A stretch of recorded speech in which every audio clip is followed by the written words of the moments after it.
Kung sasabihin ko sa iyo ngayon na itong sasakyan na dinadrive ko ngayon, pinagtawanan ng buong investing world noon, maniniwala ka kaya? Noong 2003, isang battery company ang nag-announce na magsastart na silang gumawa ng mga kotse. Pero ang naging reaction ng mga investors, pinagtawanan sila, binash yung desisyon nila. Ang nangyari, bumagsak ang stock price nila ng 50%. Imagine that. Pero fast forward 20 years, today, sila na ngayon ang #1 and fastest growing EV company sa buong mundo. Story of BYD, pag-usapan natin. Ang founder ng BYD ay si Wang Chuanfu. Hindi siya lumaki sa mayamang pamilya. Nung teenager siya, namatay ang both parents niya, kaya ang nagpalaki sa kanya ay mga kapatid niya. But it didn't stop him from studying. Nagmaster siya sa battery technology. At naging isang government researcher siya. Habang nasa gobyerno siya, napansin niya na parang paboom na yung portable electronics gaya ng laptops, cameras, mobile, at lahat ng yan kailangan ng battery. Kaya noong 1994, sinimulan niya yung kumpanya niya at nanghiram siya ng $300,000.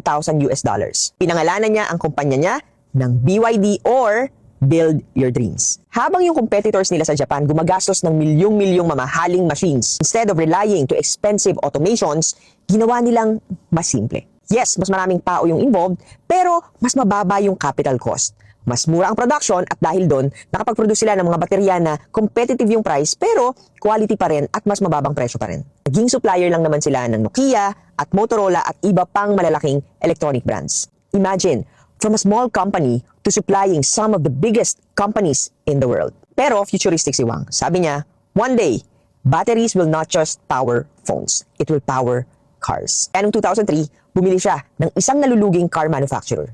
At doon na nagsimula yung maraming bashing sa kanya. Sabi ng mga investors niya, bakit ka papasok sa isang industriya na wala ka namang alam at wala ka namang experience? Battery company lang kayo eh. This is going to be impossible. At dahil doon, bumagsak ang stocks ng BYD. But, Wang didn't back down. Alam niyo kung bakit napakahirap kalabanin ng BYD ngayon? Kasi hindi lang siya gumagawa ng kotse. Sila rin ang gumagawa ng batteries nila.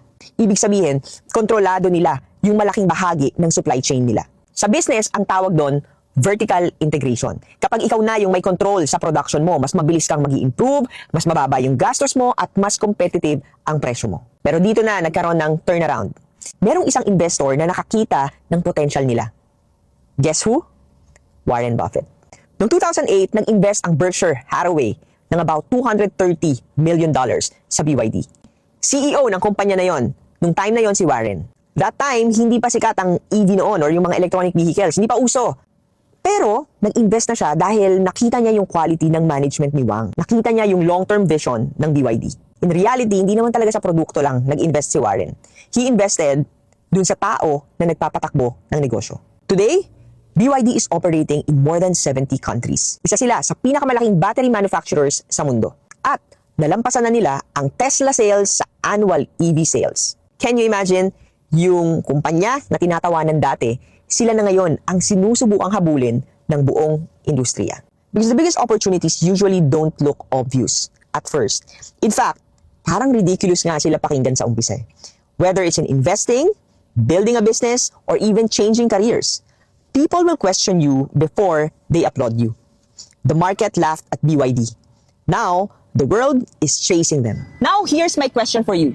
If you were an investor back in 2003 and you saw the BYD stock drop by 50%, would you have sold out of fear or bought more because you saw the potential in this company? You know, sometimes the biggest winners are the companies everyone else gave up on too early. Ikaw, what's your favorite EV brand today? Comment mo naman sa comment section.